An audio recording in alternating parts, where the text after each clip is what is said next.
Shalom, igreja. Bom estar com você aqui. É uma alegria, pastor, ter o Senhor de volta. Meu coração fica realmente alegre em ver o Senhor nesse lugar. A pastora Cristina, não sei, ela voltou com o Senhor, já está em casa. Pastora, um abraço, que Deus te abençoe, que tenha sido um excelente tempo. A gente viu aí, né? Um pouquinho que a gente viu pela rede social. Dá pra gente ver a alegria no coração de vocês em estar lá com o Fábio, com a Flávia. É muito bom. Realmente é muito legal esse momento da gente poder se divertir com os nossos familiares. Mas vamos lá, porque ele me falou assim, você tem 40 minutos. Aí eu falei assim, baixinho, os outros tiveram 1h30. Aí ele aumentou. Deu 2 horas, né, pastor? Vamos lá, gente. Graças a Deus a gente vai continuar falando sobre fruto do Espírito. Em Gálatas 5:22... diz, mas o fruto do Espírito é amor, gozo, paz, longanimidade, e hoje nós vamos de benignidade, bondade, fé, mansidão e temperança. Na NVI também trata benignidade como amabilidade. A gente tem aí, né, um momento que a gente está vivendo, uma das coisas que nos trazem, levantam à tona, né, como anda a nossa sociedade em questões de comportamento. E a gente está vendo um comportamento egoísta, um comportamento da nossa época que as pessoas querem para si, querem construir as coisas pensando em si. Cada vez mais a gente vê as pessoas buscando freneticamente satisfazer os seus desejos. E isso faz de uma forma de sonhos insanos, a desdém das pessoas que estão do seu lado. E eu quero tratar aqui, falar com vocês que não é apenas as pessoas que estão ao seu lado no trabalho, na faculdade, os amigos ali, não, é dentro de casa. Nós vemos filhos dilapidando o patrimônio dos pais, querendo coisas para si, por causa de sonhos. Não, eu quero fazer isso, eu quero fazer aquilo. Ele começa a falar na cabeça do pai, vamos vender isso para eu poder fazer aquilo, vende aquilo para eu poder comprar tal coisa. Ele começa a diminuir o patrimônio que o pai demorou para construir até ali. A gente encontra um comportamento de algumas mães narcisistas, e elas querem fazer com que tudo, né, já é o comportamento dela, que tudo flua de acordo com as suas vontades. Que tudo aconteça para que ela tenha o controle de tudo. E com isso ela utiliza de chantagens emocionais, ela se utiliza da posição em que ela está de autoridade para ir maquinando, fazendo com que os seus filhos, o seu marido, trabalhem para ela, construam os desejos dela. Então você vê que o egoísmo está dentro da mãe, mas também está dentro do pai. Muitos pais querem realizar os seus sonhos nos filhos. Eu lembro que quando eu era jovem eu queria ser jogador de futebol. Fiz teste, passei em uns, fui reprovado em outros, mas não sou jogador de futebol profissional. Jogo uma bolinha aí, igual eu joguei esse final de semana, estou todo doído aqui hoje. Mas a gente vê que os pais querem realizar o seu sonho no filho.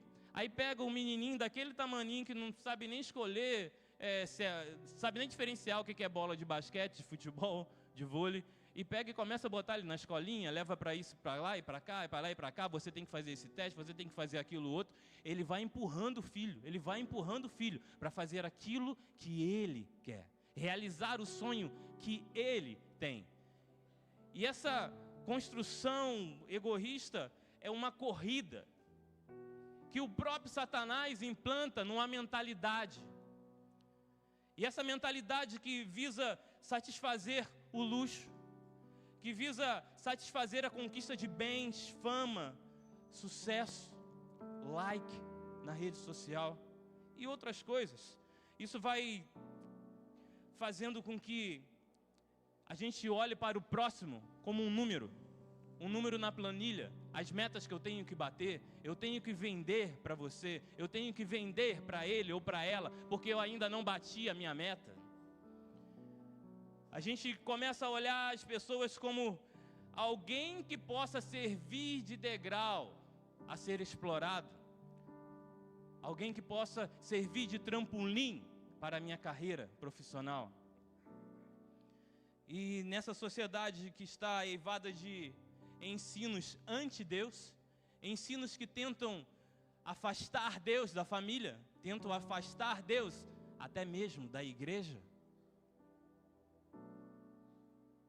Diz que você precisa construir o seu sucesso sob os escombros da vida do outro. O mundo está, de certa forma, te empurrando a destruir famílias, está te empurrando a destruir pais, mães e filhos, para que você satisfaça o seu eu, para que você satisfaça aquilo que é inerente à natureza humana, inerente à natureza da carne, que puxa para o pecado, que puxa para o mal. Até tem um discurso de que em equipe nós vamos mais longe, não é? A gente não ouve isso, sim ou não? Em equipe a gente consegue mais, em equipe a gente constrói mais. Olha, vamos lá. E no final, daquela equipe, um sobressaiu. E ele é almejado, aí ele é chamado para um cargo superior, ele é chamado para uma outra empresa, ele alcançou certo lugar, mas e o restante da equipe? Ficou. Quem sabe a próxima é a minha vez, né? Eu estou querendo subir na pirâmide. Mentira, você nunca vai subir na pirâmide. Aí a pirâmide diz o quê? Construa uma pirâmide para baixo de você. Use as pessoas abaixo de você, para que você esteja no topo dessa pirâmide. E por aí vai. Afinal de contas, né? A selva é capital. Está escrito em Provérbios. Me ajuda aí, irmã. Está escrito em Provérbios: há uma geração cujos olhos são altivos e as suas pálpebras são sempre levantadas. Há uma geração cujos dentes são espadas e cujas queixadas são facas, para consumirem da terra os aflitos e os necessitados dentre os homens. A sanguessuga tem 2 filhas. Qual é o nome delas? Dá e dá. Essas 3 coisas nunca se fartam. E com a 4ª nunca dizem basta.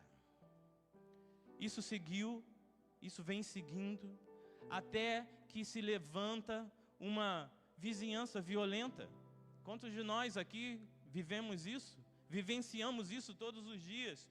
Uma vizinhança sem serviço mútuo. Eu lembro que a minha mãe, lá em casa, quando faltava farinha, não, está acabando a farinha, vai ali na vizinha e pergunta se ela tem um pouquinho de farinha para fazer o bolo. Vai ali e pergunta se ela tem um pouquinho de sal. A gente ia lá, e da mesma forma a vizinha vinha. Não era assim? Pelo menos era assim na minha infância. Existia um serviço mútuo. As famílias conviviam entre si, se ajudavam mais. Havia amabilidade entre as famílias, existia uma troca. E hoje temos uma vizinhança sem amor, sem amabilidade nos relacionamentos. Temos vizinhos que nem conhecemos. Essa não é e nem foi e nem nunca será a vontade do nosso Pai, que por isso nos deixou justamente o fruto do Espírito, para que a gente possa seguir nesse desenvolvimento. Qual é o desenvolvimento? Do desenvolvimento dos atributos que temos no fruto do Espírito: paz, alegria, longanimidade e a benignidade. Nós temos algo tendencioso em nós. Nós temos uma inclinação a estar olhando, estar sempre prestando atenção no que é espetacular, no que é empolgante, no que é miraculoso. A gente tem essa tendência. A gente quer ser surpreendido pelo que nós estamos dando atenção. Talvez por isso a igreja tenha pensado mais, ou buscado mais, falado mais sobre os dons espirituais: dom de cura, evangelismo, serviço, Sabe, a gente tem buscado isso. Não é errado. Nunca foi nem nunca será. As instruções são: busquem os dons, principalmente o dom de profecia. Isso está na Bíblia. Como o pastor disse, está escrito. Mas nós estamos só atrás disso. Nós estamos talvez buscando por demais, pendendo por demais na balança do que a gente consegue ver com mais facilidade, do que a gente consegue testemunhar com mais facilidade. Quando o cristão que é imerso na paciência, o cristão que é imerso no seu jeito de viver em paz com todos, talvez ele não seja muito quisto, não seja muito requisitado, porque ele está desenvolvendo o fruto do Espírito, e isso não chama tanta atenção. Fala para mim, alguém que é extremamente paciente perto de você. Pensa para mim, alguém que é extremamente bondoso perto de você. A gente tem dificuldade em achar rápido. Agora eu vou fala alguém que diz profecias perto de você. Fala alguém que é ativo em dom de curar perto de você. Fala alguém que você enxerga que é evangelista. É mais fácil da gente observar, porque é mais visível. A gente precisa estar sempre buscando fruto do Espírito. A gente não pode deixar que os dons espirituais pesem numa balança e deixem o fruto do Espírito do outro lado, abaixo. Alguém pode ser um pregador ou um mestre talentoso, mas apesar disso demonstrar pouca evidência de crescimento e maturidade espiritual. Pode ser muito eloquente, pode saber muito de Bíblia, mas falta-lhe maturidade espiritual. E maturidade espiritual tem que vir com o desenvolvimento do fruto do Espírito. Quando Deus pensa em nós, Ele pensa que a gente se santifique. Olha o que diz em 1 Tessalonicenses 4, 3, a primeira parte. Porque esta é a vontade de Deus, a vossa santificação. Há uma diferença entre fruto do Espírito e dons do Espírito. No que diz respeito a dons do Espírito, o foco de Paulo, quando ele vai falar sobre isso, discorrer sobre isso, ele está pensando em unidade e diversidade. Quando ele ensina sobre dons do Espírito, ele enfatiza que o Espírito distribui dons individuais, mas pensando no coletivo. Os dons individuais que Deus nos dá é pensando no coletivo. Mas um crente pode ter o dom de administração, outro pode ter um dom de fé, de contribuição, de ensino, de socorro. Mas quando Paulo está falando sobre fruto do Espírito, ele está falando ali em sua plenitude, é para que a gente manifeste na nossa vida, na vida do crente, a nossa intimidade com o Pai. A nossa intimidade, o fruto do Espírito, em toda a sua plenitude, é para ser manifestado na vida de todo cristão. Dons do Espírito podem ser uns, mas fruto do Espírito é todo ele na vida do cristão. E o que é benignidade? Vamos correr um pouquinho sobre isso? Benignidade é a qualidade de quem é benigno, ou seja, dotado de características boas, como a generosidade, a bondade, que o pastor Roberto falou semana passada. São assuntos que estão, longanimidade, bondade, benignidade, estão colados. Benevolência é uma particularidade que deve ser exercida por todos nós. Não tem como dizer, eu sou cristão, sem estar buscando o desenvolvimento do fruto do Espírito. Não tem como a gente cravar, eu sou servo do Deus Altíssimo, sem estar em constante desenvolvimento do fruto do Espírito. Hoje aqui, a benignidade, a amabilidade. Sendo um fruto do Espírito, assim como o amor, a alegria, a paz, longanimidade, mansidão e domínio próprio. A qualidade de ser benigno é produzida pelo Espírito Santo em nós. Mas vamos rasgar uma mentira. O Espírito Santo não é o gênio da lâmpada. Ele é muito mais do que o gênio da lâmpada. O Espírito Santo, ele não é o seu amigo. Ele é muito mais do que o seu amigo. Ele é amigo do noivo e te torna amigo desse noivo. Mas ele quer que você construa, você que está em casa, ele quer que você construa um relacionamento com Jesus Cristo. Ele quer que você construa, vá de passo em passo, de fé em fé, de transformação em transformação. Melhore o seu relacionamento com Jesus. E da mesma forma que nós precisamos do Espírito Santo para desenvolver o fruto do Espírito, nós precisamos de nosso próprio esforço.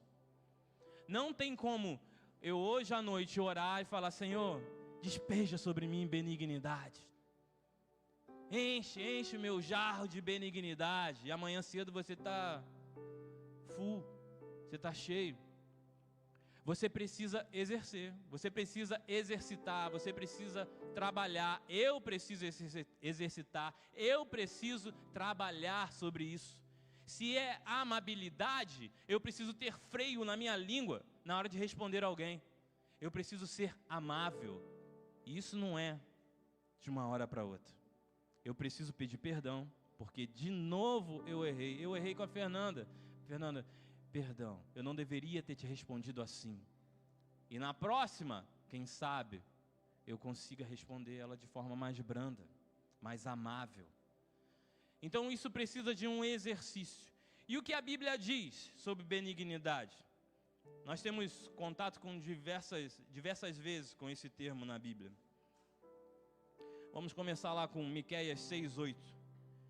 Diz que o Senhor exige do seu povo que ele ame a benignidade. Diz aí, ó, e ames a benignidade. Ficou pequeno isso aí, mas tinha que comparar os dois versículos. A Almeida Corrigida e Fiel, uma versão da Bíblia de Miqueias 6:8, trata de escrever benignidade.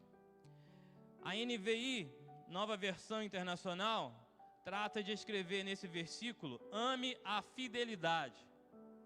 Aí a outra versão, que é a NBVP, que é a Nova Bíblia Viva em português, diz que em Salmo 136:1, diz que deem graças ao Senhor porque Ele é bom, porque o seu amor fiel dura para sempre.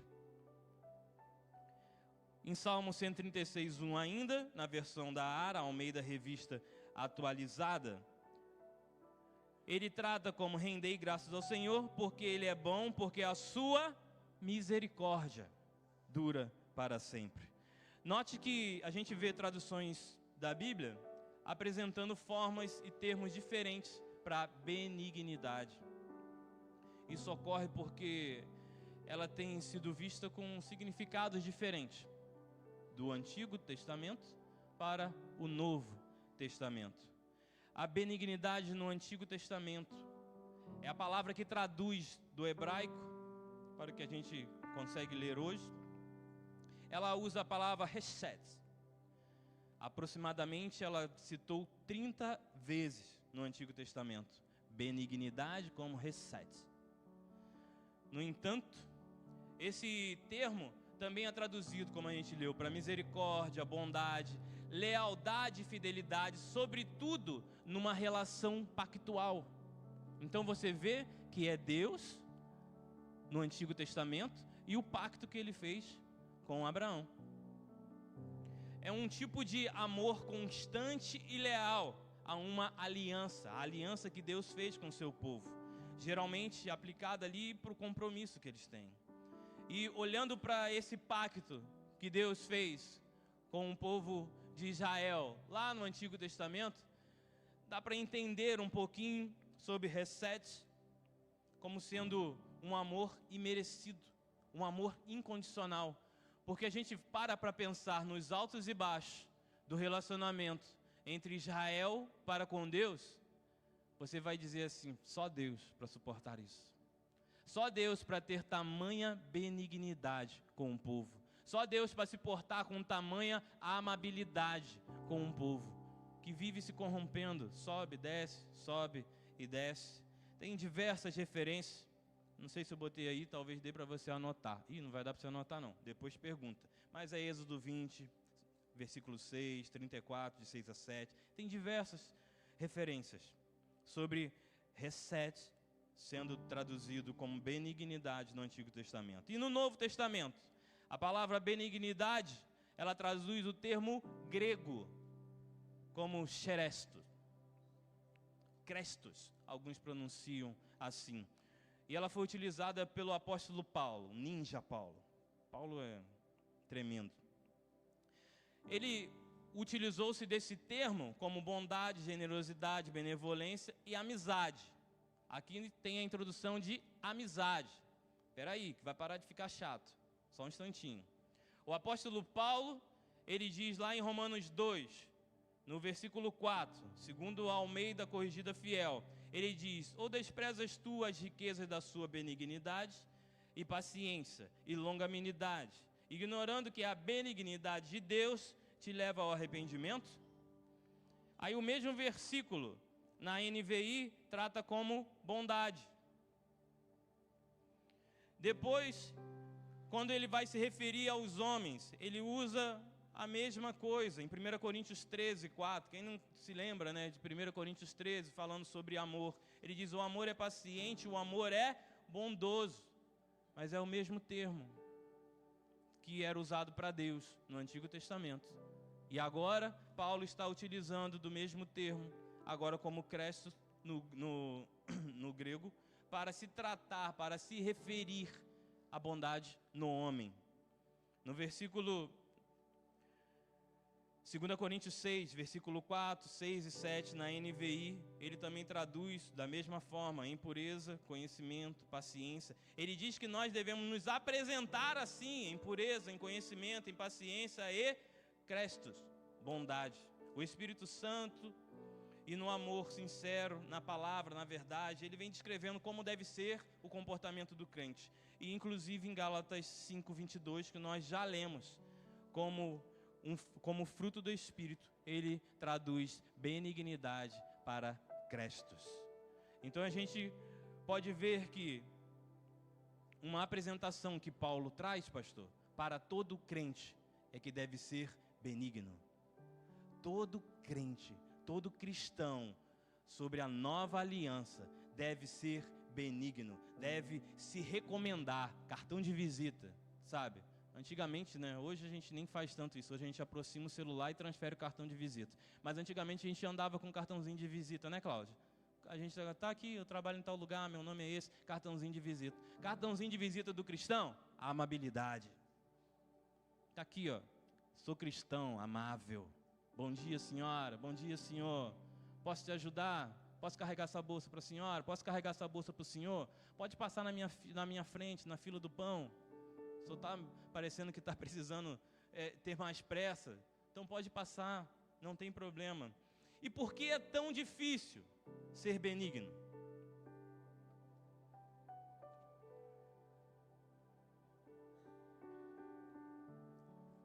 Por que é tão difícil ser benigno? Por que é tão difícil encontrar um irmão amável? Por que é tão difícil encontrar gente que te dê passagem na fila do banco?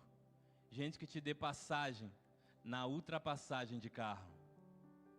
Por que é tão difícil? Ser amável, ser bondoso, deve ser o cartão de visitas do crente, como eu disse. Mas por que não estamos fazendo isso?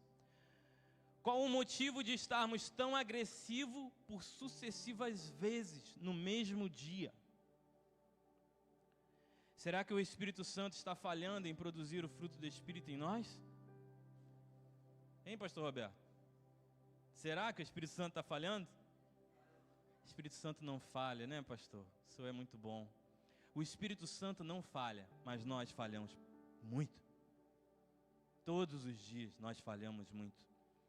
Alguns por dores, alguns por pressa, alguns por não estarem conectados com o Espírito Santo, vão levando a vida, vão levando a vida, vão levando a vida, vão se enchendo. Mas eu quero tratar de uma coisa aqui. Sabe por que não estamos sendo um povo tão amável, tão benigno dessa cidade de Angra dos Reis? Por causa da maldade que ainda resta dentro de nós.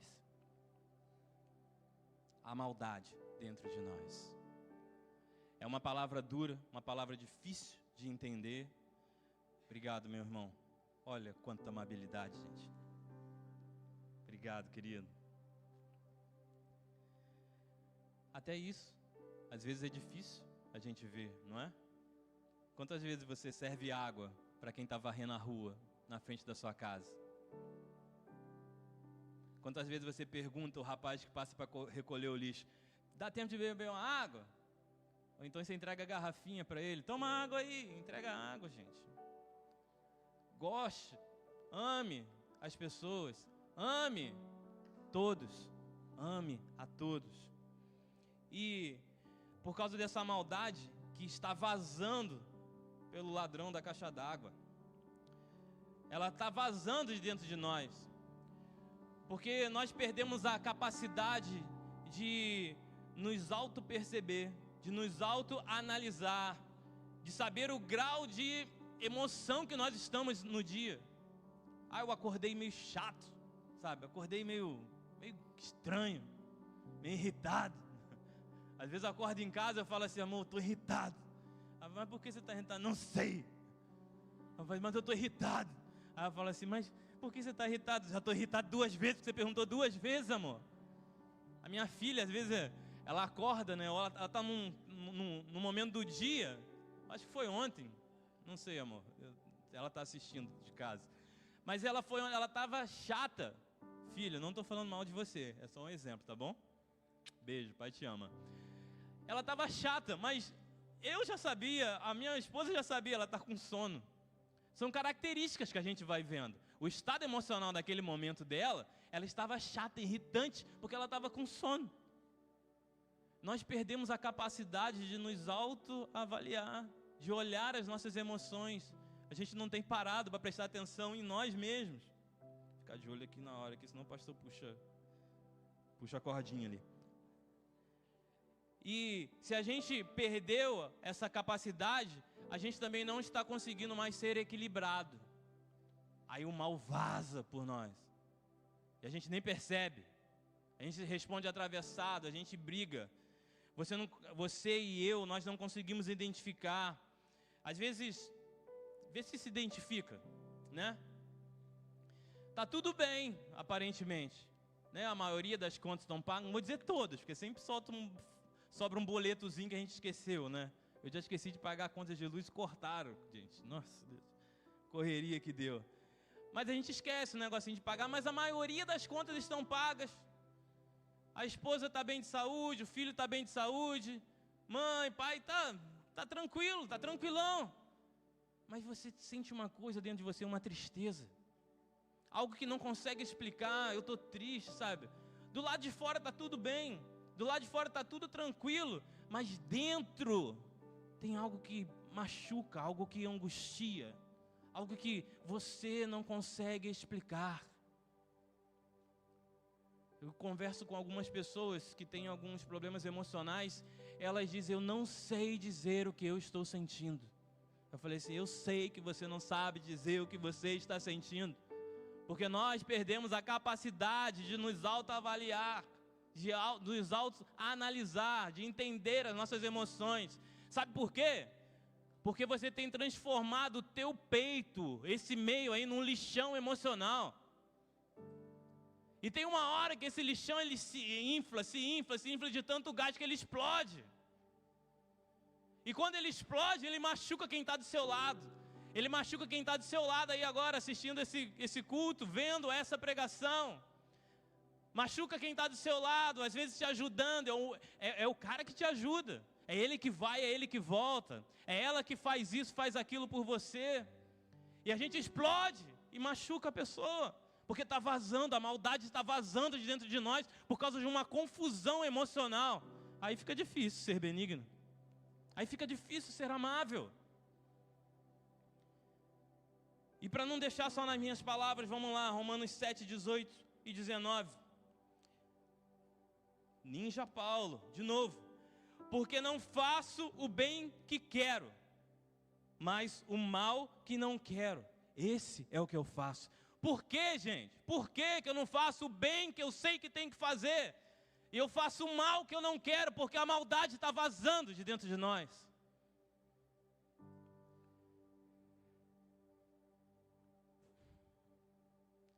Em Romanos 8,6, Paulo repete, olha, de outra forma, ele diz, porque a inclinação da carne é morte. A inclinação da carne é morte, não só para você, mas é para matar quem está perto de você. Quando a gente se acumula de tanta maldade, quando a gente se acumula de tanta emoção não resolvida, a gente começa a matar quem está perto. Já percebeu que uma pessoa boa se junta com uma pessoa ruim? A maioria das vezes, a pessoa boa se transforma em quê? Em uma pessoa ruim. A maioria das vezes é isso que acontece. Morre quem já era mal e quem tinha um pouco de bondade dentro de si, morre junto. Em Gálatas 6,10, Paulo afirma, por isso, sempre que tivermos oportunidade, façamos o bem a todos. Sabe como é que é todos em grego? Todos. Sabe como é que é todos em latim? Todos. Sabe como é que é todos em hebraico? Não sei, mas também significa todos. Tem uma música muito legal, né? Tocou muito na minha juventude. Assim, há 2 dias atrás, tá, gente? Mas que alguns de vocês também conhecem, né? Tamo junto. Que era do Fruto Sagrado, e era muito divertido. Era uma banda de rock. Eles escreveram uma letra baseada nesse versículo de Paulo, mesclando um pouquinho ali com Provérbios. Diz que, sei que existe uma parte de mim que não conheço, e nenhum mortal conhecerá. Suas emoções, está dentro de você, na sua caixa aí. Lá no porão da minha alma, um monstro à minha imagem e semelhança. Sozinho não consigo controlar. Correr daqui, correr para lá, é querer se enganar. Na hora que a gente dá bobeira, o pitbull sai da coleira e começa a detonar. Cara, a gente destrói todo mundo que está perto. A maldade vaza, a gente não percebe, se consciente ou inconscientemente, a gente maltrata, a gente deixa de ser amável, a gente deixa a benignidade de lado. Chega um momento que explode, a gente xinga um aqui, não deveríamos, né, irmão? Mas ainda temos alguns que precisam aumentar o seu fruto do Espírito e ter domínio próprio, ainda vai vir aí, domínio próprio. A gente quer logo apedrejar o cara que cortou na fila do pão. Rapaz, esse dia eu estava na fila do pão, aí veio um rapazinho assim, olhando para o alto, cortou 2, 3, não, eu quero 4 pães, por favor. Aí a moça deu para ele pegou e todo mundo, mas por que você passou na fila? E blá, blá, blá, e tudo isso e aquilo. Aí eu falei, Senhor, misericórdia do rapaz, misericórdia do pessoal que está na fila. Aí no dia seguinte eu voltei para comprar o pão na mesma padaria. Aí a moça perguntou assim, eu entendi, né? Tinha uma fila, tinham 5 pessoas na minha frente. Eu falei assim, rapaz, eu não sei onde fica outra padaria aqui, não era aqui em Angra não. Eu não sei onde fica outra padaria. Eu comprei ontem aqui, deu certo, eu vou esperar na fila. Aí eu estou na fila, tem 5 na minha frente. Aí a moça lá na frente pergunta assim, tem 4 pães quentinhos aqui, alguém vai querer 4 pães? Aí os 5 da minha frente falaram assim, não, eu não. Eu falei, são 4? Eu só queria 2, né? Mas eu falei assim, era um para mim e um para a Ariane. Mas eu falei assim, 4 por 5 na minha frente, eu quero os 4, posso levar? Pode, ninguém aqui quer. Aí eu peguei os 4, né? E eles estavam esperando o pão ficar pronto. Aí eu perguntei, eu posso levar também aqui mussarela? Posso levar também aqui? Pode, a moça está embrulhando. O pão está ficando pronto. Mas o pessoal da fila começou a fazer o quê? Ué, mas vai servir tudo para ele? Gente, vocês não estão esperando, eu pensando, eu não vou responder. Vocês não estão esperando o pão ficar pronto? A moça, ao invés de ficar parada aí, esperando o pão ficar pronto com vocês, ela pode me servir as outras coisas. Eu pensei, quem sou eu para falar? Mas tinha uma senhorinha, rapaz, aquela senhorinha me deu medo, porque ela saiu da fila. Quando ela saiu da fila, eu fui chegando lá perto do caixa só com pão. Só com pão. Aí a moça aqui o restante do produto que você pediu. Eu olhei para a senhorinha e fiz assim, ó. Obrigado, senhora. E saí e fui para o caixa. Entende? Está vazando de dentro de nós. Nós estamos perdendo a amabilidade. Estamos perdendo longanimidade, a bondade. Está saindo de dentro de nós a maldade. Nós precisamos entender que a amabilidade, que a benignidade tem que estar dentro da gente. E para ela ser visível, como são os dons espirituais, ela precisa estar transpirando de nós. Nós precisamos ser amáveis, tratar as pessoas bem, naturalmente. No início não é natural, mas nós precisamos trabalhar, nós precisamos exercitar. Errou, peça desculpa, sabe? Se alguém é do seu lado, fala assim, olha só, eu aprendi hoje à noite benignidade, eu aprendi hoje que eu tenho que ser amável, porque Deus exige que nós nos apresentemos como cristãos amáveis. Desculpa, amanhã eu vou melhorar, tá bem? Deus te abençoe. Entende? Abençoa o teu irmão. Diz assim, que o Espírito Santo te ajude. E me ajude também. Vamos juntos construir uma comunidade de fé, uma igreja da família que ame uns aos outros. Vamos juntos construir um lugar onde as pessoas cheguem aqui e falem assim, gente, eu estou em Angra dos Reis? Vamos construir junto um comércio melhor. Você tem que ser o melhor atendente do comércio. Vamos construir junto pessoas profissionais que são os melhores, pelo menos em amabilidade. Esse é o primeiro atributo que a gente tem que entregar para os nossos clientes. Sermos amáveis, educados. Precisamos aprender a pedir desculpas, a pedir perdão, a não repetir os erros. Além de tantas outras coisas que nós precisamos crescer. A amabilidade, o ser benigno, precisa ser um exercício diário. A gente precisa trabalhar esse atributo, assim como o amor, a alegria, a paz, a paciência, a bondade, a fidelidade, a mansidão e o domínio próprio. Porque contra essas coisas não há lei. Amém? Shalom.